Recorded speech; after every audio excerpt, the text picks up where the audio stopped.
স্ত্রীর মধ্যে বাচ্চা নেওয়া যেখান থেকে সেখান থেকে মনে চায় নেওয়ার অধিকারটা মানুষের নাকি পশুর?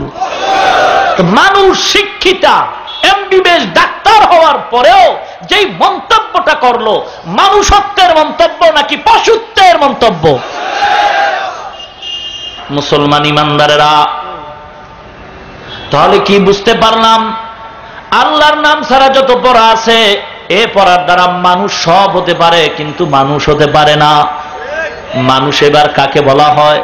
আল্লাহ এক আয়াতে বলেন, আর রহমান আল্লামাল কুরআন খলাকাল ইনসান আল্লামাহুল বায়ান।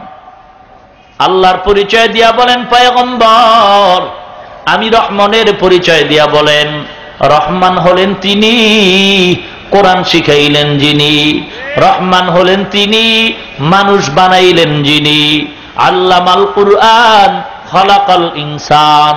আল্লাহ শিক্ষার কথা আগে বললেন, সৃষ্টির কথা পরে বললেন। অথচ আমরা দেখি মানুষের জন্ম আগে, শিক্ষা হয় পরে। আল্লাহ বলতে গিয়া উল্টা বললেন, মানুষের শিক্ষা আগে, তারপরে মানুষ পরে। জন্ম পরে, সৃষ্টি পরে। আল্লাহ বলেন আমি মানুষ বানাইলাম, কোরআন শিখাইলাম, এমন না। আগে বলেন কোরআন শিক্ষা দিলাম, তারপরে বললেন মানুষ বানাইলাম। মুফাসসিরিন ইকরাম ব্যাখ্যা দিয়া বলেন, আল্লাহর আদালতে মানুষ হলো দুই প্রকার, গুণগত মানুষ আর একটা হলো বংশগত জন্মগত মানুষ। বাবার ঔরসে যেই সন্তানের জন্ম হয়, এটা জন্মগত মানুষ। গুণগত মানুষ কাকে বলা হয়? বলে মানুষের গুণ যার মধ্যে পাওয়া যায় তাকেই গুণগত মানুষ বলা হয়। আর আল্লাহর দরবারে গুণগত মানুষের জন্যই জান্নাত। জন্মগত মানুষ হবে, গুণগত মানুষ হবে না, তার জন্য আল্লাহ জান্নাত দিবেন না। আর গুণ মানুষ কি গুণের কারণে মানুষ? বলে মানুষের মধ্যে যেই গুণ থাকবে সেটা হলো ইলমে ওহীর গুণ, কোরআনের শিক্ষার গুণ। কোরআনের শিক্ষার মাধ্যমে নিজের চরিত্র সংশোধন করবে, নিজে নবীর তরিকার উপরে চলবে, তখন হবে মানুষের গুণ গুণগত মানুষ, মর্যাদা ফিরিস্তার উপরে। সকল সৃষ্ট জগতের উপরে তার মর্যাদা। আর মানুষ যখন কোরআনের শিক্ষা থেকে দূরে সরে যাবে, তখন মানুষ গুণের মানুষ থাকবে না, মর্যাদাটাও অত উঁচু থাকবে না, এত নিচু হয়ে যাবে। উলাইকা কাল আনআমি বাল হুম আদল। এরা চতুষ্পদ জন্তু বলে না, তার চেয়েও খারাপ। ঘোষণা কিন্তু দোনোটাই আল্লাহর। মুসলমান আল্লাহর গোলাম। এখন যদি কেউ প্রশ্ন করে, আমরা স্কুলে যারা পড়ি, কলেজে যারা পড়ি, ভার্সিটিতে যারা পড়ি, আমরা কি মানুষ না? এই প্রশ্নের সঠিক জবাব নাও। এ আল্লাহর গোলাম মুসলমান, আল্লাহ পাক কোরআনের মধ্যে একটা বিধান দিছেন, বিবাহ ছাড়া সন্তান জন্ম দেওয়া হালাল না হারাম? আরো জোরে বলেন, এই বিধানটা কোথায় আছে? জোরে বলেন। এই স্কুলের ছাত্র ভাই, কলেজের ছাত্র ভাই, ভার্সিটির ছাত্র ভাই, এ মা বোনেরা, বলো তোমরা এই বিধানটা মানো কি মানো না? যদি বলে হ্যাঁ আমরাও মানি, বিয়া ছাড়া সন্তান জন্ম দেওয়া হারাম, এটা স্কুলের ছেলেরাও মেয়েরা মানে। বিয়া ছাড়া সন্তান জন্ম দেওয়া হারাম, কলেজের ছেলে মেয়েরাও মানে। বিয়া ছাড়া সন্তান জন্ম দেওয়া হারাম, ভার্সিটির ছেলে মেয়েরাও মানে। যদি মানো, আমি কসম করে বললাম তোমরাও মানুষ। আর যদি বলে না মানি না, আমি কসম করে বললাম তোমরা মানুষ না। ঠিক কিনা বলেন? তবে ব্যাপারটা হলো, তুমি যে জানলা সন্তান বিয়া ছাড়া জন্ম দেওয়া হারাম, এটা কি তুমি স্কুল কলেজ ভার্সিটির পাঠ্য বই পড়ে পাইলা নাকি কোরআন পড়ে পাইলা? জোরে বলুন। তুমি তো ওখানে পড়ে পাও নাই, তোমাকে তো কোরআনের ছোঁয়া লাগাইছে। এ কোরআনের ছোঁয়া লাগাবার কারণে তুমি পাইলা। এ কারণে মুসলমান, স্কুল কলেজ ভার্সিটিতে পড়লে যে জাহান্নামে যাবে এটাও বলার সুযোগ নাই। কারণ যেই ছেলেটা স্কুলে পড়ে, দাড়িটাও লম্বা, নামাজও পড়ে, আছে না নাই? কলেজের কত ছাত্র দাড়ি লম্বা, নামাজ পড়ে, আছে না নাই? ভার্সিটির মধ্যে কত ছাত্র ভাই নামাজ পড়ে, দাড়ি লম্বা, আছে না নাই? তাহলে তাদেরকে কি খারাপ বলা যাবে? কোনো সুযোগ নাই। বরং মনে হয় এত সুন্দর তাদের আমল, মনে হয় তারা কোনো একজন মসজিদের খতিবে আযম। ঠিক কিনা? মুসলমান আল্লাহর গোলাম। এজন্য স্কুল কলেজ ভার্সিটিতে পড়ো, দুনিয়ার শিক্ষা করো, এটাও দরকার আছে। কারণ মুসলমানের সন্তান এমবিবিএস ডাক্তার হবে, মুসলমানের জন্য গৌরব। মুসলমানের সন্তান ডক্টর হবে, মুসলমানের জন্য গৌরব। মুসলমানের সন্তান ইঞ্জিনিয়ার হবে, মুসলমানের জন্য গৌরব। মুসলমানের সন্তান বৈজ্ঞানিক হবে, মুসলমানের জন্য গৌরব। মুসলমানের সন্তান কবি হবে, সাহিত্যিক হবে, সাংবাদিক হবে, মুসলমানের জন্য গৌরব। তবে ওই লেখা যদি লিখতে চাও, পড়া যদি পড়তে চাও, দেওবন্দ মাদ্রাসার কৃতি সন্তান আল্লাহর ওলি শামসুল হক আফগানি রহমাতুল্লাহ আলাইহি তিনি উল্লেখ করেন, মুসলমানের সন্তান ইংরেজিও পড়তে পারবে, ভূগোল পড়তে পারবে, ইতিহাস পড়তে পারবে, বিজ্ঞান পড়তে পারবে, দুইটা শর্তের বিনিময়। এক নাম্বার শর্ত, হে মুসলমানের সন্তান, তুমি ইতিহাস, ভূগোল, বিজ্ঞান, সমাজ যাই পড়ো, ইংরেজি পড়ো, বাধা নাই, তবে দুইটা শর্ত লক্ষ্য করে পড়বা। এক নাম্বার শর্ত, তুমি যে মুসলমানের সন্তান এটা যেন তুমি ভুলে না যাও। তুমি যে মুসলমানের সন্তান এটা ভুলে না যাও, মুসলমানিত্ব ঠিক রাইখা পড়বা। দুই নাম্বার শর্ত, এ কলেজ ভার্সিটির ছাত্র ভাই, তুমি যা পড়ো বাধা নাই, তবে দুইটা শর্তর প্রথম শর্ত গেল। দুই নাম্বার শর্ত, তুমি যে লেখাপড়া করবা, তুমি যে সায়েন্সের উপরে পড়ো, ডাক্তার হবা কেন, তোমার উদ্দেশ্য থাকতে হবে সৎ। তুমি টাকা কামাই করে পেট ভরবা, এটা তোমার উদ্দেশ্য নয়। উদ্দেশ্য থাকতে হবে মুসলমান জাতিকে গোটা পৃথিবীর মধ্যে বিজয়ী জাতি হিসাবে আমি দাঁড় করাইতে চাই। গোটা দুনিয়ার মুসলমান জাতিকে বেঈমানদের নাকের ডগায় স্বাধীন জাতি হিসাবে প্রমাণ করাইতে চাই। কিভাবে? বেঈমানরা যদি হঠাৎ করিয়া মুসলমানদের সাথে যুদ্ধ ঘোষণা করে দেয় আর ডাক দিয়া কয়, আমাদের বেঈমানদের, বিধর্মীদের রপ্তানি করা যত ব্যবসা, যত ঔষধ সব বন্ধ করে দিলাম, তখন মুসলমানের সন্তান, তুমি ডাক্তার হয়ে গেছো, তুমি চ্যালেঞ্জ কইরা বলো, এ বেঈমানের দল, তোরা দুনিয়ার সব ডাক্তার যদি চ্যালেঞ্জ কইরা মুসলমানদের কাছে ঔষধের সরবরাহ বন্ধ করে দাও, আমি মুসলমানের সন্তান ডাক্তার হয়ে গেছি, আমাদের কোনো চিন্তা নাই, আমরা তোদের কোনো সহযোগিতার দরকার নাই, বরং আমরা স্বয়ং সম্পূর্ণ আল্লাহর একটা জাতি। এই নিয়তে পড়ো। যদি এই দুইটা নিয়তে পড়ো, অবশ্যই আল্লাহ তোমার রিজিকের জিম্মাদার হাতে নিয়ে নিবেন।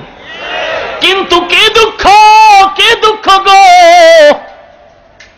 স্কুলে পড়লো, কলেজে পড়লো, ম্যাট্রিক পাস করলো, একই ক্লাসে একটা মেয়েও পাস করে বের হয়ে গেল, মেয়েটায় সুদের টাকা ছাড়া চাকরি পায়, আর যুবক ভালো নাম্বার পাইয়া সুদে ঘুষের টাকা দিয়েও চাকরি পায় না। আছে না নাই? জোরে কর। মুসলমান এখন চিন্তায় পড়ে গেছে। যুবক, তুমিও ম্যাট্রিক পাস করলা, তোমার পাশের একটা মেয়ে ম্যাট্রিক পাস করে ঘুষের টাকা ছাড়া চাকরি পায়, আর তুমি চাকরি পাইলা না। তুমি নাম্বার ভালো পাইলা, টাকাও দিলা, এরপরও চাকরি কেন পাও না? তোমার তো পুরুষ হইয়া এখন কচু গাছের সাথে গলায় রশি লাগানো দরকার। মুসলমান ইমানদার, যে যুবক বেকারত্বের জীবনের গ্লানি নিয়ে ভুগতেছে, ও মাও ভালো জানে না, বাবাও ভালো জানে না, কারণ জায়গা জমিন বিক্রি করে তোমার লেখাপড়া করাইলাম, তুমি কিছুই পারলা না। মুসলমান ইমানদার তখন সে রাগ কইরা রাস্তায় রাস্তায় ঘুরে, আর যৌবনের তাড়নায় মাঝে মাঝে ইফটিজিং করে। কথা কন না কেন? এই সমাজ থেকে যদি ইফটিজিং নামের এই ক্যান্সার বন্ধ করতে চাও, এক নাম্বার আমার পরামর্শ হলো, আমার দেশের সোনার ছেলেদের বেকারত্বের চাকরির ব্যবস্থা করে দাও। ঠিক কিনা বলেন? আসল কথা কইলেই মোল্লারা খারাপ না কি? এমন এক অবস্থা, আমরা মনে হয় যেন এই দেশে ভাড়া থাকি। হ্যাঁ, আমগো বাপ নাই, দাদা নাই, কোনো ঠিকানা নাই, কে জানি জাপানের সুনামি ঠেলায় ভাসতে ভাসতে এখানে চলে আসে। না না, এ দেশে আমাদের জন্ম, এ দেশের মাটিতে আমরা এই হাওয়া বাতাসে বড় হয়েছি, এটা আমাদের গর্ব, দেশ আমাদের দেশ, আমরা ভাই বোনে মিলে থাকব, কিন্তু আল্লাহর বিধান লঙ্ঘন করে নয়। মুসলমান পশুত্বের মতো না, আমরা আমাদের দেশে বাঁচতে চাই মানুষের গুণ নিয়া। ঠিক কিনা বলেন? স্বামী আর স্ত্রী ঝগড়া লাগে নাকি? কথা কম তো ঝগড়ার ঠেলায় স্বামী ধমকায়, এই আমার চোখের আড়াল হনাইলে তালাক। স্ত্রী ভয় পায় চোখের আড়াল হয়, দোতলার সিঁড়ি বায়ে উপরে উঠে, যাও কই? দোতলায় কয় উঠবি তো তালাক। স্ত্রী ভয় পায় নিচে নামে, কয় নামাজ কই? কয় নিচে নামলেও তালাক। স্ত্রী দাঁড়ায় রইছে, কয় দাঁড়ায় থাকলেও তালাক। স্ত্রী কথা কি করব? কয় কি করলেও তালাক। অবস্থাটা এমন হয়ে গেছে, সঠিক কথা না বললে কয় মোল্লার ইমান দুর্বল, চুপ থাকলে কয় মোল্লার ইমান দুর্বল, আবার সঠিক কথা বললে কয় মোল্লায় বেশি কথা কয়। ঠিক কি না? মুসলমান ইমানদারেরা, এ যুবক ভাই, পায়ে হাত দিয়া বলবো, আমিও আপনার মতো একটা যুবক সন্তান। এ যুবক, আপনারাও লেখাপড়া করেছেন, আমিও করেছি। এ যুবক ভাই, হিংসার নজরে বলি না, বুঝাবার জন্য বলি। আমিও মাদ্রাসায় পড়েছি, তাও কেমন মাদ্রাসা? যেই মাদ্রাসায় সরকারি কোনো চাকরি নাই, সার্টিফিকেট নাই, কওমিয়া মাদ্রাসা। এ যুবক ভাই গো, বড় কষ্ট করে লেখাপড়া করে আপনাদের সামনে আসলাম। মিথ্যা কথা বলার জন্য আসি নাই, কত কষ্ট করে আল্লাহর কালাম পড়লাম, পয়গম্বরের বাণী পড়লাম রে বাবা। জীবনে চাকরি তো নাই, সার্টিফিকেটও নাই, টুপিটা মাথায় দিলাম, লম্বা দাড়ি রাখলাম, লম্বা জামা পরলাম, জামার ভিতরে আরো কিছু ঢুকাইলাম। মুসলমান যুবক রে, আজকে তুমি যৌবনের চাহিদা পূরণের জন্য দাড়িটা কামায়া শার্ট প্যান্ট পরে ঘুরতেছ। এ যুবক রে, তুমি মনে করিও না আমাদের টুপি মাথায় দেওয়ার কারণে যৌবন বোধহয় পালায়া 7 সাগর 13 নদীর উপরে গেছে। না না না, যদি গভীর ভাবে বলা হয়, তোমাদের চাইতে আমগো টুপিওয়ালাদের যৌবন অনেক ক্ষেত্রে বেশি। ঠিক কিনা বলো? কারণ এ যুবক, তোমাদের যৌবন তো অনেক জায়গায় অনেক সময় টাকায় বিক্রি হয়, টুপিওয়ালাদের যৌবন তো কোথাও টাকায় বিক্রি হয় না। দেখেন না, আমগো মোল্লা গো দেখা কয়, হুজুর গো সন্তান এত বেশি হয় কেন? হয়নি হয়নি, তার মানে কি? যৌবন সাক্ষী ওরা দিল কিনা? আবার কয় হুজুরের আব্বুর পাগল বেশি। হয়নি হয়নি, তার মানে হইল হুজুরের আব্বুর পাগল বেশি, তুমি বউ থুইয়া আর একটার পাগল বেশি। ঠিক কিনা বলেন? দেয় গালি হয়ে যায় দোয়া। কি কম? দেয় গালি হয় দোয়া। এ যুবক, আমি হিংসা করি না রে বাবা, ভালো করে শুনে রে যুবক। যৌবনের চাহিদা পূরণের জন্য দাড়িটা কামাইলা, আবার মনে মনে ধোকা খাও। হুজুরদের কথা মতো যদি দাড়ি রাখি, টুপি মাথায় দিই, লম্বা জামা পরি, শান্তি পাবো না। আল্লাহর কালাম সাক্ষী রেখে বলি, মাদ্রাসায় পড়লাম, পয়গম্বরের বাণী পড়লাম, সুন্নতের আমলটা জীবনে বাস্তবায়নের জন্য পাগল হয়ে গেলাম। আজকে আল্লাহ এত সম্মান দান করছেন, দাড়ি টুপি সুন্নতের কারণে আল্লাহ এত সম্মান দান করছেন। চ্যালেঞ্জ করে বললাম, দুনিয়ার কোন কোটিপতিরাও এত সম্মান পায় না। সম্মান দেওয়ার মালিককে। সম্মান কি টাকায় দেয়? টাকায় দেয়? ক্ষমতায় দেয়? টাকায় আর ক্ষমতায় যদি দিতে পারত, তাহলে বিশ্বের সবচেয়ে টপ লেভেলের টেরোরিস্ট মিস্টার ডব্লিউ বুশের গালে চতুর্পার্শ্বের র্যাব আর্মি পাহারাদারের মাঝখান দিয়া জুতা মোবারক গালের সাথে মোলাকাত করতে পারত না। ঠিক কিনা বলেন? সাবধান সাবধান মুসলমান, যদি আখিরি নবীর উম্মত দাবি করো, পায়ে হাত দিয়ে বলি, হিংসা করিও না, আলেমদের গালি দিও না, কোরআনের বিরুদ্ধে কথা বলিও না, টুপিওয়ালারে গালি দিও না গো। কারণ এই সমাজ থেকে যদি টুপিওয়ালা এক এক করে বিদায় হয়ে যায়, কোরআনের আওয়াজ যদি বন্ধ হয়ে যায়, সব টুপিওয়ালারা যদি দুনিয়া থেকে বিদায় হয়ে যায়, কুত্তার মতো কবরে যাওয়া লাগবে, জানাজা দেওয়ার টুপিওয়ালা পাওয়া যাবে না। ঠিক কিনা বলো? মুসলমানি বুয়াদ গর্দান নেহাদান এনানে খুদ বদসতে খাজদাদান গর্ব সুরত আদমি ইনসাবুদে আহমদ বু জাহলো হামেক সাবুদে আদমি নাম আদমিয়ত লাজমাস আউদেরা গর্বুনা বাশদ হাই জামাস। এ যুবক, এ টাকাওয়ালা, এ বাড়িওয়ালা, ও গাড়িওয়ালা গো, কয়দিন আর দুনিয়ার জমিনে তুমি বাঁচবা একটু কি পত্রিকা দিয়ে তাকায় দেখছো? সন্তান সকালবেলা মায়ের থেকে বিদায় নিয়ে কয় মা অফিসে যাই, বিকালবেলা আসবো বাজার নিয়ে আসবো, রান্না করবা খাইবো। বিকাল যখন হয় মা পথে দিয়ে তাকায় আছে, সন্তান আসবে বাজার নিয়ে। কিছুক্ষণের মধ্যে মায়ের মোবাইলে রিং বাইজে উঠছে। মা মোবাইলটা রিসিভ করিয়া কানে লাগায় শুনে সন্তানের কান্নার আওয়াজ। ডাক দিয়া কয়, ও সন্তান কেন কাঁদো, কেন কাঁদো? সন্তান কয়, মা গো তুমি আমাকে একটু মায়ার বিদায় দিয়া দাও, আর জীবনে বোধহয় মায়ের চেহারা দেখতে পারবো না। মা কান্দে, কি ব্যাপার? কয় মা, যে অফিসে কাজ করতেছি অফিসের মধ্যে আগুন লাইগা গেছে, চতুর্পার্শ্বে আগুন জ্বলে, দেওয়ালের ডান বাম সামনে পেছনে উপরে নিচে আগুন। মা খবর শুই না চিৎকার মেরে বেহুশ হয়ে পড়ে গেল। মাথায় পানি দেওয়া হুঁশে করা হয়, কারণ সন্তানের বিপদের খবর পাইলে মা ঘুমায় না, সন্তান যদিও ঘুমায়।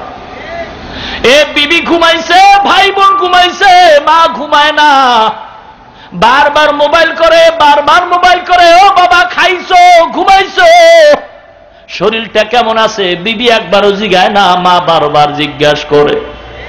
ওই মা আজকে যার দুনিয়ায় নাই, অন্ধকার কবর থেকে সন্তানের তাকায় দোয়ার আবদার জানায়, রে সন্তান মাকে কবরে রাখছো, ভাইকে রাখছো, চিন্তা করলা না নিজেও একদিন চলে যাইবা। মাগরিবের নামাজ পড়িয়া ছাত্রদেরকে সামনে নিয়া বুখারী শরীফের ক্লাস করাইতেছে, এশার নামাজ পড়িয়া আবার এক ছাত্রের জানাজার নামাজ পড়ায় ঘরে আসছেন। নিজে জানতে পারে নাই যে আমার মাওলায় আসমানে তার জানাজা রেডি করে ফেলাইছে। মুসলমান ইমানদারেরা, কয়দিনের দুনিয়ায় মাস্তানি করবি, টাকার গরম দেখাবি?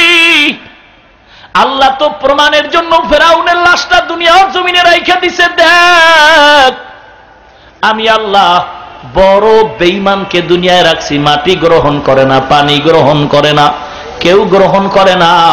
অহংকারী করিস না, যত বড় বেল নিয়ে থাকো না কেন, দমটা যখন যাবে তোর আদরের সন্তানটা তোর গায়ের জামা বেলের দিয়া কাইটা সাদা পাতলা কাপড়ের প্যাকেট বানাইয়া বিল্ডিং থেকে নিচে নামায় রাখবে, জিন্দেগিতে আর আব্বা কয়া ডাকবে না।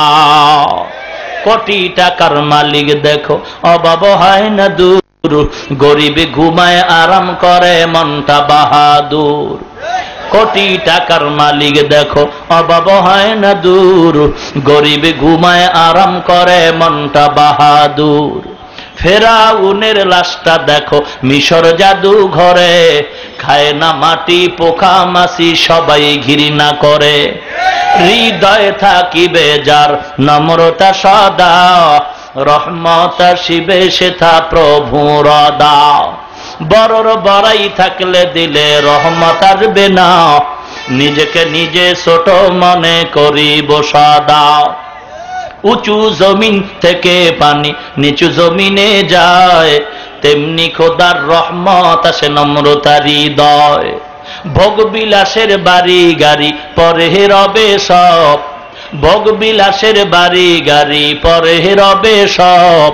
থাকতে সময় স্মরণ করো আল্লাহ আমার রব, থাকতে সময় স্মরণ করো আল্লাহ আমার রব।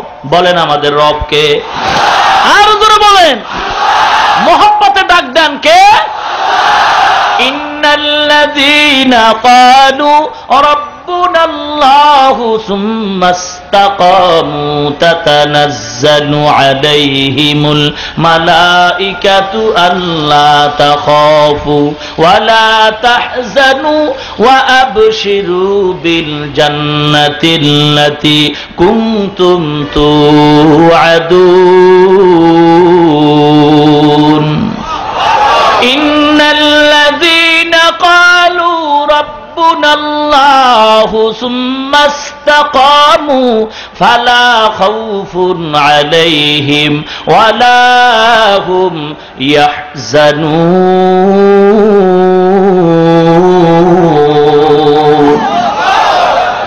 এ দুনিয়ার ইমানদার আল্লাহর গোলাম, জীবনে যাদেরকে তুই আপন মনে করছো কেউ কিন্তু আপন না। মাকে আপন বানাইছো, বাবারে আপন বানাইছো, দলের নেতা নেত্রীরা আপন বানাইছো, আসলে কেউ আপন না। স্বার্থে যদি আঘাত লাইগা যায় লাথি মাইরা জেলখানায় ঢুকায় দিবে, খবর নেওয়ার কেউ থাকবে না।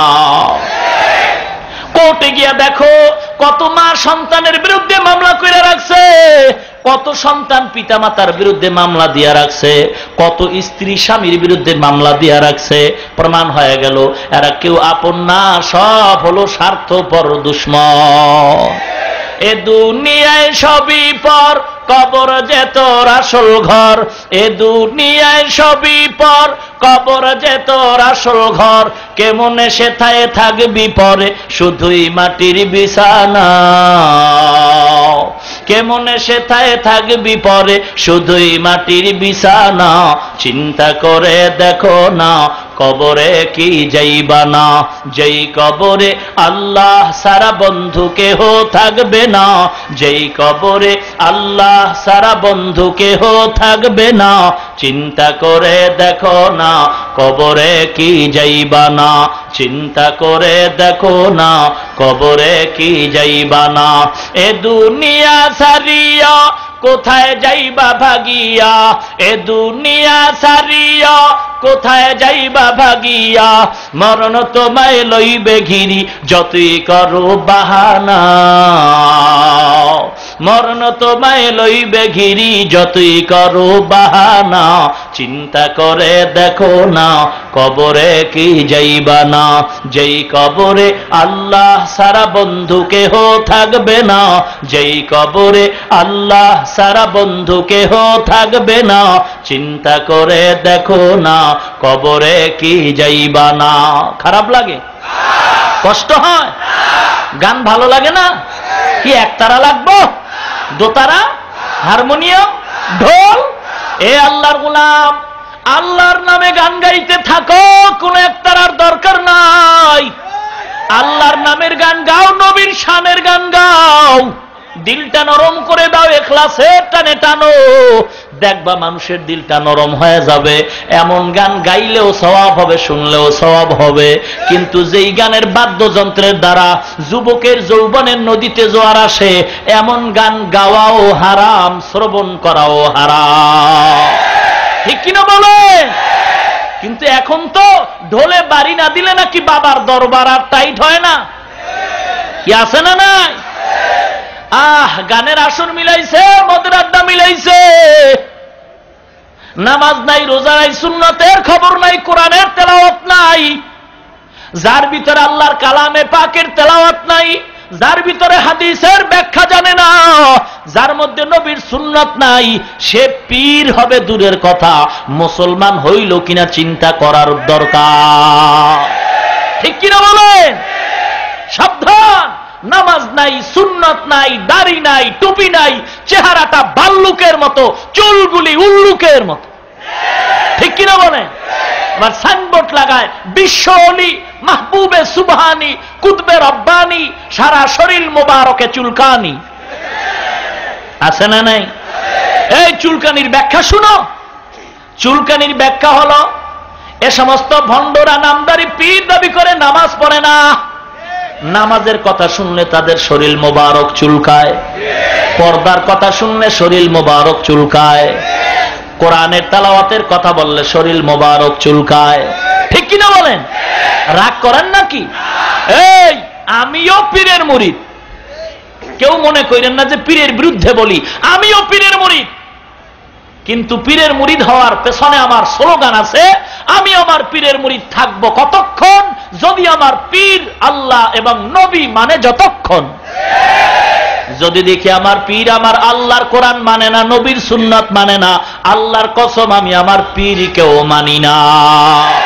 ঠিক কিনা বলো? মুসলমান আল্লাহর গোলাম। তবে এখানে আর একটা মেডিসিনের কথা স্মরণ করায় দেই।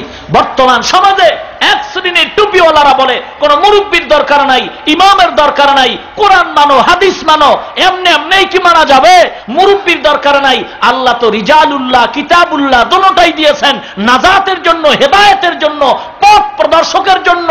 এজন্য আল্লাহ কিতাবুল্লাহ দিয়েছেন, কিতাব পড়ানের রিজালুল্লাহ দিয়েছেন। কিতাব পড়ানের ওস্তাদও লাগবে। যারা বলে ইমাম লাগবে না, মুরব্বী লাগবে না, এরাও কিন্তু মুসলমানের দুশমন। পীর মুরিদি যারা শিরিক বলে, এরাও মুসলমানের দুশমন, ইহুদির দালাল। এ মুসলমান ইমানদার, অনুরোধ করি গো, আল্লাহর কালামটারে বুকের মধ্যে লাগাও মা, বৃদ্ধ বাবাজিরা, আল্লাহর কালামটারে সিনার মধ্যে লাগাও। এই পর্দার অন্তরালের মা গো, আমিও তো একটা মায়ের সন্তান, আমার দিয়ে একটু তাকাও, খেয়াল করো। আমার মা বাবার জীবনটা কত ধন্য গো, ওই মা বাবার জীবনটা কতই না ধন্য, যেই মা বাবার সন্তানের আজান শুনে মানুষ মসজিদের দিয়ে দৌড়ায়।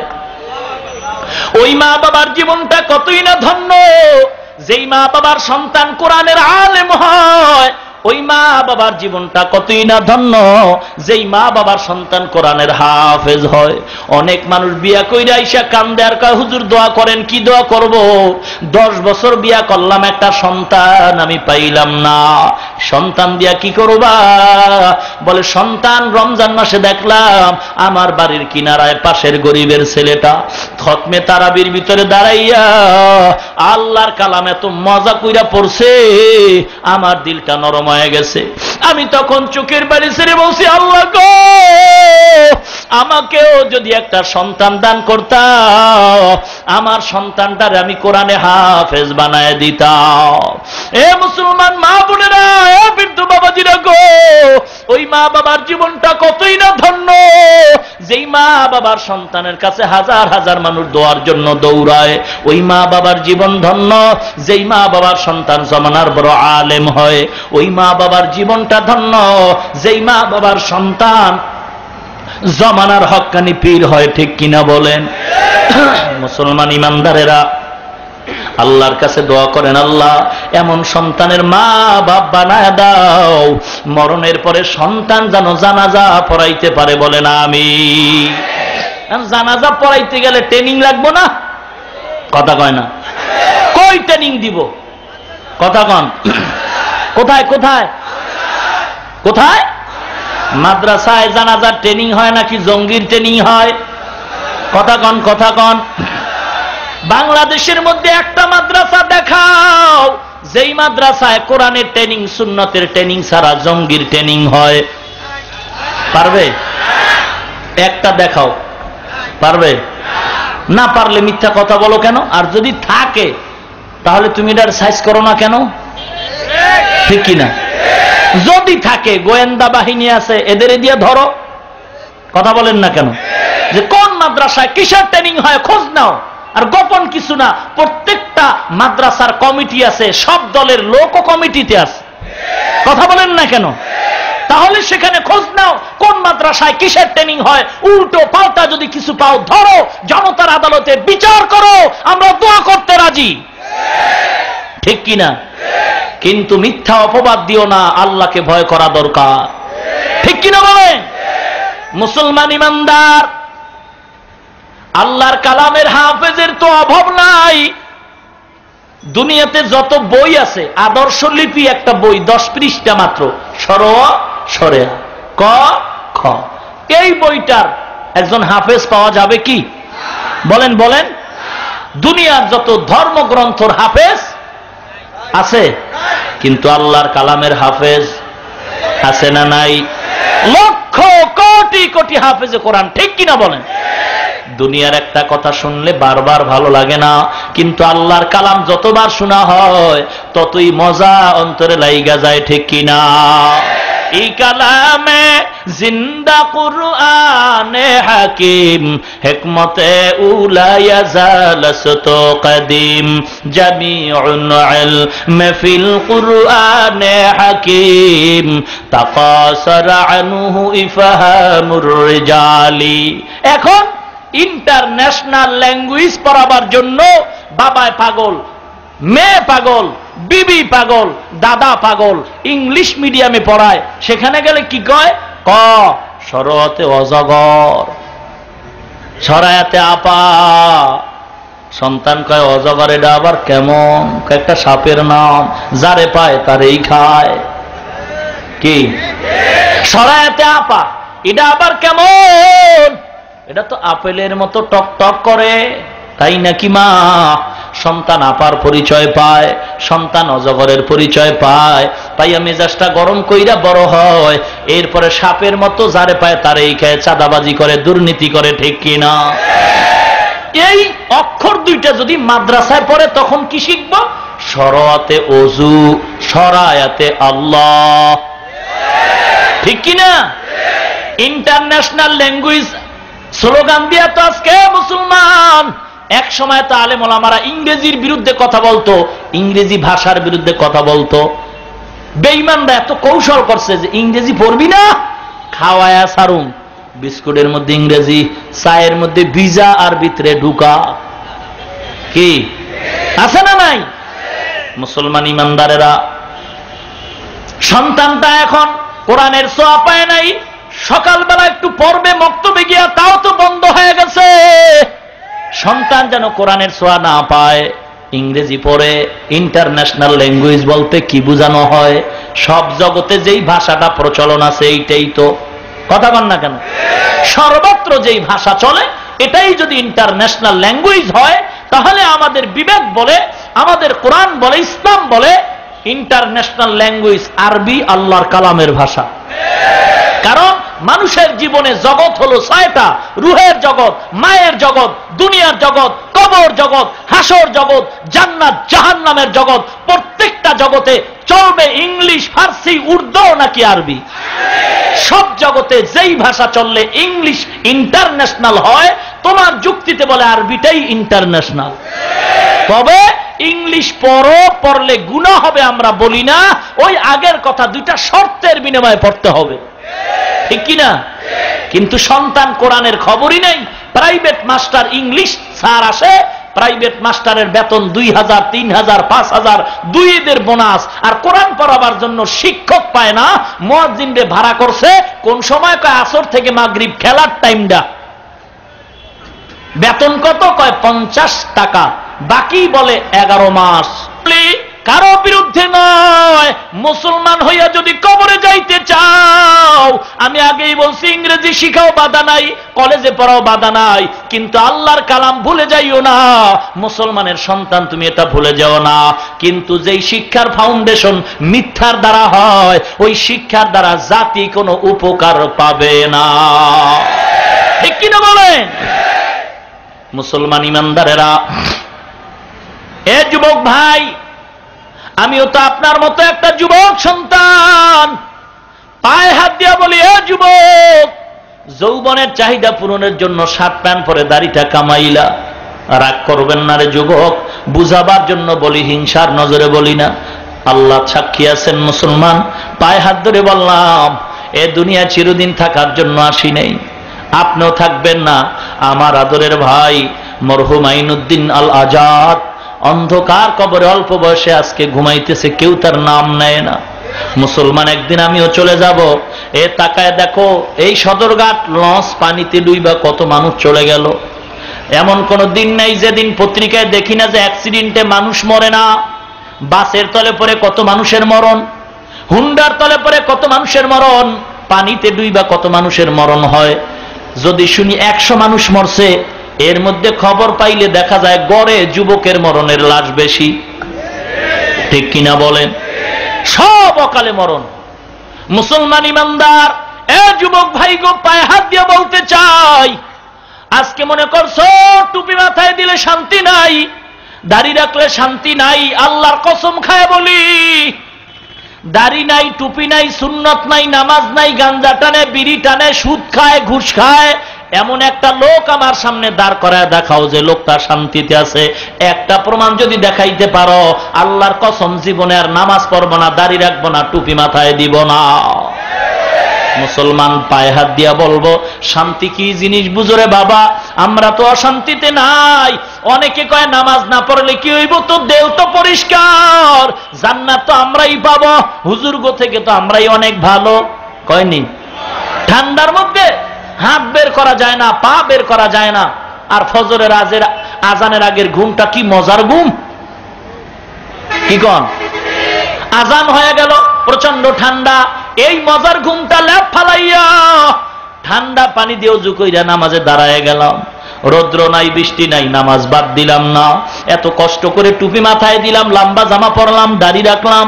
কত মানুষ দাড়ি দেইখা টিটকারি করে, টুপি দেইখা টিটকারি করে, এরপরও ফালাইলাম না। ও মুসলমান, সুদও খাইলাম না, হারাম পন্থায় ব্যবসাও করলাম না। এত কিছু করার পরে আমরা জান্নাত পাবো না, আর তুমি দাড়ি কামাইয়া ঘরের মধ্যে টিভি চালাইয়া ডক্টর ইউনূসরে আব্বা আব্বা কইয়া ডাইকা সুদের খাতায় নাম লেখাইয়া বলবা আমরা জান্নাত পাবো। এরে কপাল পোড়া, জান্নাত তোমার বাবার বাড়ির হালুয়া না। ঠিক কিনা বলো? আদমিরা আদমিয়াত লাজেমাস্ত উদরাগর বুনা বাসদ হেই জমাস। এ যুবক, আশুলিয়া গার্মেন্টসে আগুনে পুইরা কত জীবন চলে গেছে, একটু কি মনে পড়ে না? চট্টগ্রামের ফ্লাইওভার ভেঙ্গে কত জীবন চলে গেছে, কত যুবকের মরণের খবর দেখো। তোমার কি মনে হয় না যে তুমিও মরবা? এ যুবক, মায়ের গর্ভে দুইটা সন্তান আল্লাহ দান করছেন। বোনের বয়স হলো 30 বছর, ভাইয়ের বয়স হলো 25 বছর। বোনের গালে দাড়ি নাই, ভাইয়ের গালে দাড়ি দিছেন। বলো যুবক রে, আমার আল্লাহ অন্যায় করছেন নাকি? যদি বলেন না, আমি আপনাদের পায়ে দুইটা হাত দিলাম, আমি পায়ে হাত দিয়া বলবো, আপনি দাড়িটা কেন কামাইছেন? চেহারাটা ভালো দেখা যায়, তাও তো গ্যারান্টি দিতে পারেন না। এই যৌবন বাড়ে, এমন তো গ্যারান্টি নাই। শরীরের শক্তি বাড়ে, এমনও বলার কোনো সুযোগ নাই। এ যুবক ভাই গো, পায়ে হাত ধরে বলবো, তাহলে আপনি একটা জবাব দিবেন, হুজুর দাড়ি রাখার দরকার, তবে চাকরির কারণে পারি না। আপনার বিবেকের কাছে আমি আমার বিবেক দিয়ে প্রশ্ন করে যাই, সময় তো পান না, টেনশন আর টেনশন। ঘুমের ঘরে বালিশের সাথে মাথাটা লাগাইয়া বাতি যখন বন্ধ করে দেন, ঘুমায় যাবেন। একটা মিনিট চিন্তা কইরা জবাবটা দিয়া তারপরে ঘুমায়েন আল্লাহর সাথে। আমার প্রশ্নটা হলো, আপনি চাকরির অজুহাতে দাড়িটা রাখতে পারলেন না। আপনার মতো যুবক দাড়িওয়ালা র্যাবের চাকরি করে, আর্মির চাকরি করে, পুলিশের চাকরি করে, বিডিআরের চাকরি করে, OC, DC, SP, IG, magistrate, উকিল, ব্যারিস্টার, বিচারপতি আছে না নাই? আপনার পায়ে হাত দিয়া বলবো, আপনার বিবেকের কাছে প্রশ্ন যুবক ভাই, বলেন আপনি কেন পারবেন না? এ যুবক, কপালে কি হেদায়েত নাই? অনুরোধ করি গো যুবক, তোমার মতো কত যুবক কোটি টাকার মালিক, হালাল ব্যবসা করে, দাড়িওয়ালা, অভাব নাই। মনের বুঝাও, তুমি কেন পারবা না? এ যুবক ভাই, আপনার মতো কত যুবক দাড়ি রেখা নামাজ পড়ে, কৃষি কাজ করে, ড্রাইভারি করে, কর্মচারী আছে, অভাব নাই। শ্রমিকের কাজ করে, ব্যবসায়ীদের মধ্যে অভাব নাই। যুবক ভাই গো, এ স্কুলের ছাত্র ভাই, এ কলেজের ছাত্র ভাইরা, ভার্সিটির ছাত্র ভাইরা, বলো তোমার মতো হাজার যুবক দাড়ি রেখা নামাজ পড়ে, স্কুলে পড়ে, কলেজে পড়ে, ভার্সিটিতে পড়ে। পায়ে হাত দিয়া বললাম, মিথ্যা বলার দরকার নাই, সত্য কথা বলো, তোমার মতো দাড়িওয়ালা যুবক স্কুল, কলেজ, ভার্সিটিতে আছে কি নাই? পায়ে হাত দিয়া বললাম, যুবক কেন তুমি পারবা না? হেদায়েতের মালিক আল্লাহ, চাকরি দেওয়ার মালিক আল্লাহ, হায়াতের মালিক আল্লাহ, মৌতের মালিক আল্লাহ। এ যুবক, আমিও তো তোমার মতো একটা যুবক সন্তান। কুয়াকাটা বঙ্গোপসাগরের কিনারায় আমার বাড়ি রে বাবা। মিথ্যা কথা বলার জন্য আসি নাই। পায়ে হাত দিয়া বলবো, যুবক মনটারে বুঝাও, কেন তুমি আজকে নবীরে কষ্ট দাও রে বাবা? দাড়ির মধ্যে আঘাত করলে তোর নবী আমার কষ্ট। পায়। আজকে তোমার দলের বিরুদ্ধে কথা বললে তুমি রাগ করো, তোমার নেতা নেত্রীর বিরুদ্ধে কথা বললে মনে কষ্ট পাও, কিন্তু সকল নেতার উপরে আমার নবী, সকল দলের দলপতি আমার নবী। আজকে তুমি মুসলমান, তোমার চোখের সামনে আমার নবীর সন্ত্রাস বলে গালি দেওয়া হয়। এ যুবক, তোমার সামনে আমার নবীর বলা হয় নবীজির দাড়ি নাকি ছাগলের দাড়ির মতো ছিল। এ যুবক, তোমার বিবেকের কাছে বিচার দিয়ে গেলাম। আজকে তোমার মায়ের বিরুদ্ধে কথা বললে মনে কষ্ট পাও। বাংলার এক বেঈমান কয় নবী নাকি দুনিয়ার সবচেয়ে বড় দুনিয়া লোভী ছিল। এ যুবক, তোমার সামনে নবীরে গালি দেয়, তোমার কি একটু মায়া হয় না? নবীর জন্য কি একটু মায়া নাই? আরে বাইরের দুশ্মনদের একটু ফিরাইবা, তাও তো না, কিন্তু নিজে যে নবীর একটু সহযোগিতা করবা তাও তো পারলা না, বরং দাড়ি কামায় আমার নবীরে কাদাও। পায়ে হাত দিয়া বলি নবীরে আর কাদাইও না, আল্লাহর কালামটা বুকে লাগাও, মেয়েটারে কোরআন পড়াও, ছেলেটারে কোরআন পড়াও, বিবিরে কোরআন পড়াও, নবীরে আর কান্দাইও না, কারণ নবীজির জীবনটাই কিন্তু কান্নার উপরে শেষ। আমার নবীর ছোটবেলার কান্না বাবা হারানোর কান্না, 6 বছরের কান্না নবীর মা হারানো কান্না, ওদিকে দুশ্মনের কান্না, তায়েফে রক্ত ঝরানোর কান্না, ওহুদের মধ্যে দাঁত ভাঙ্গার কান্না। ও মুসলমান, কানতে কানতে আমার নবী বিদায় হয়ে গেলেন। পায়ে হাত দিয়া বলবো রে যুবক, আর আমার নবীরে দাড়ি কামায় আর কষ্ট দিও না রে বাবা। দাড়ি গালের সাথে ছোট্ট কইরা রাখা আর পুরাটা কামায়া দোনোজনার গুনাহ কিন্তু সমান। হুজুরদের কথা মানো আর না মানো, বৈজ্ঞানিকরা রিসার্চ করে দেখছে দাড়ি কামাইলে 3টা মুসিবত হয়। 1 নম্বরে চোখের পাওয়ার থাকে না, 2 নম্বরে যৌবনের পাওয়ার থাকে না, 3 নম্বরে অকালে মরণ হয়। আল্লাহর নবী বলছে দাড়ি কামানোওয়ালা যখন ঘুমায় থাকার সজাগ থাক, আমল নামায় অনবরত গুনাহ লিখতেই থাকে ফেরেশতারা। এ যুবক, হেদায়েতের মালিক আল্লাহ, এই জায়গায় যত মানুষ আল্লাহ পাঠাইছেন সবার কপালে হেদায়েত আসবে না, সবাই জান্নাত পাবে না।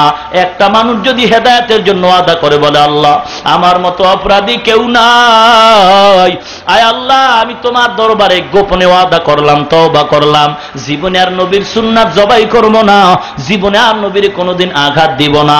আজকে বেঈমানরা পাগল হয়ে গেছে আমার নবীর সুন্নতরে জবাই করার জন্য, নবীজির কলঙ্কে দাগ বসাবার জন্য, নবীজির জীবনে কলঙ্কের দাগ বসাবার জন্য বেঈমান মুনাফিক নাস্তিকরা পাগল হয়ে গেছে।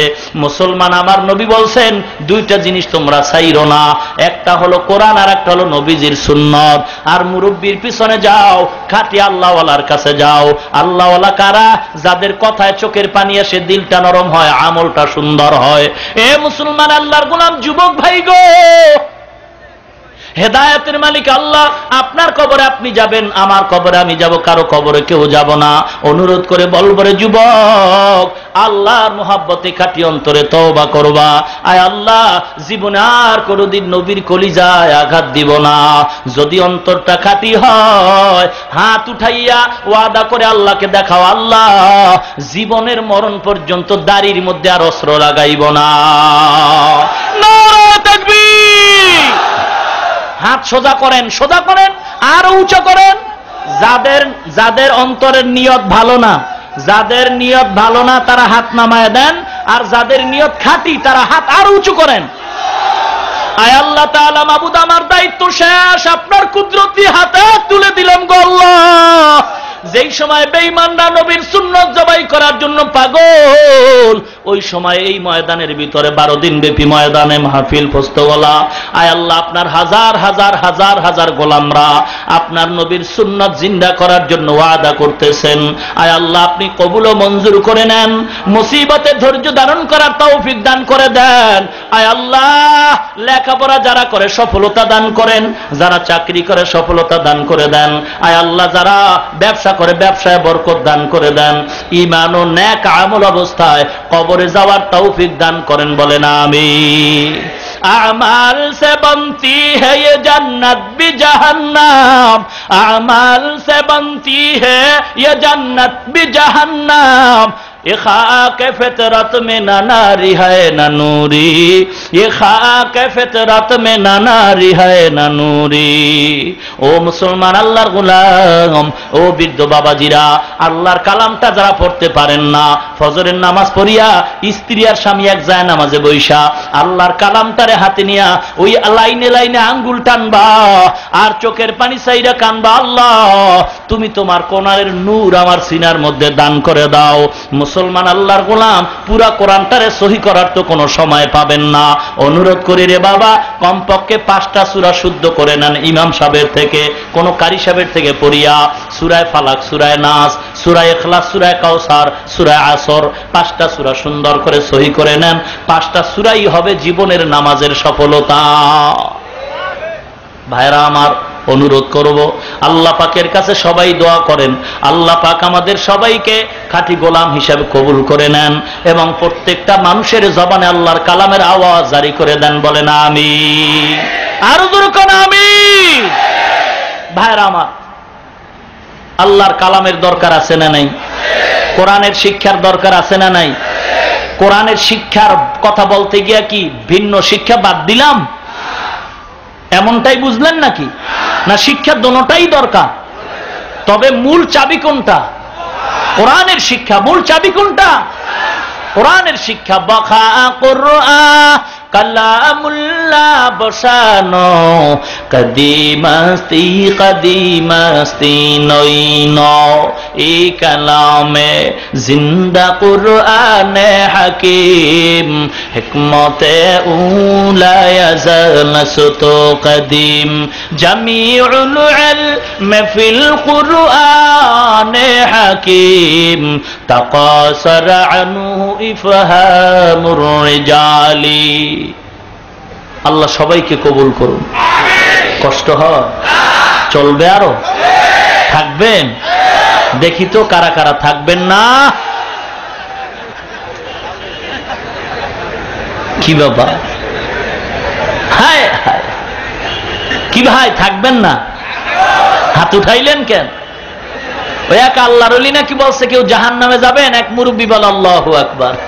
জাহান্নামে যাবেন নাকি? বলে না, অবশ্যই না। তো হাত তুললেন কেন? কয় আমরা তো জানি মোল্লা রাজা কয় ভালো কথাই কয়।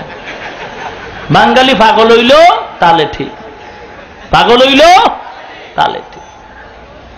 এ আবেগ দিয়ে তো ইসলাম কায়েম করা যাবে না রে ভাই। আবেগের সাথে সমপরিমাণে বিবেক থাকতে হবে, ঠিক কিনা বলেন?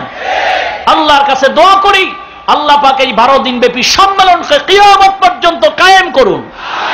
আর জোরে বলেন আমিন।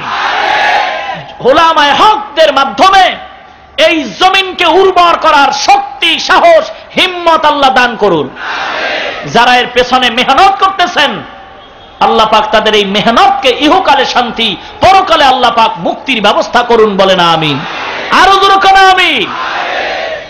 ভাইজান, যেহেতু সময় বাধা, চলে যেতে হবে অন্য জায়গায়। আল্লাহ যদি কবুল করেন দেখা হবে।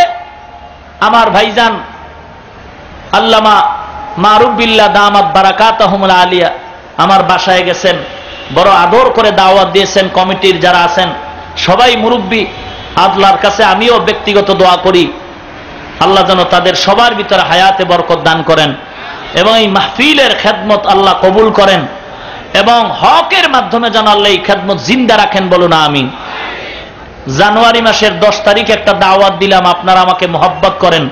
আমি থাকি মাতুয়াইল মা ও শিশু মেডিকেলের ভেতরে আদর্শনগর, ওখানে একটি মাদ্রাসা চালাই। নিজে কোনো কমিটি নাই, কষ্ট করে যা পাই তা দিয়েই চালাই। শুকরান আল্লাহর দরবারে যারা গেছেন, দোয়া চাই আল্লাহ যেন মাদ্রাসাটা দ্বীনের মার্কাজ হিসাবে কবুল করেন। যা প্রয়োজন, বিশেষ করে একটু নিজস্ব জায়গার যেন আল্লাহ ব্যবস্থা করে দেন। জানুয়ারির 10 তারিখ বৃহস্পতিবার মাহফিলের একটু আয়োজন করেছি। সকলকে আমি অন্তর খুলে দাওয়াত দিতে চাই। আপনারা যদি আমার দাওয়াতটা গ্রহণ করেন আমি খুশি হব ইনশাআল্লাহ। সবাই যাবেন তো ইনশাআল্লাহ? জানুয়ারির 10 তারিখ বৃহস্পতিবার সকলকেই দাওয়াত দিলাম, সবাই ইনশাআল্লাহ যাবেন এবং দোয়াও করবেন। লম্বা খরচ, আল্লাহ যেন গায়বী খাজানা থেকে ফয়সালা করেন। বলেন আমিন। কমিটির সকলের প্রতি আমার শ্রদ্ধা এবং আপনাদের পক্ষ থেকে আমি তাদের জন্য দোয়া চাই। তাদের পক্ষ হয়ে আপনারা দোয়া করবেন, আমিও দোয়া চাই। ইখলাসের সাথে অহংকার মুক্ত জীবনে সহি তরিকায় দ্বীনের সহি খেদমত সারা দুনিয়াতে করার নিরাপদে তৌফিক দান করুন। আল্লাহ যেন হায়াতের ভিতরে বরকত দান করেন, কোরআন ও হাদিসের সহি ইলম আল্লাহ দান করেন, এবং ইসলামী শিক্ষার উপরে যে আলোচনাগুলো হলো ভুল ত্রুটি ক্ষমা চেয়ে আমি আপনাদের থেকে বাকি কথার উপরে আমল করার তৌফিক চেয়ে বিদায় নিলাম। আমিন। ওয়া আখিরু দাওয়ানা আনিল হামদুলিল্লাহি রাব্বিল আলামিন। আসসালামু আলাইকুম ওয়া রাহমাতুল্লাহি ওয়া বারাকাতুহু। আগামী দিনে আখিরি মোনাজাত ইনশাআল্লাহ, সবাই আসবেন।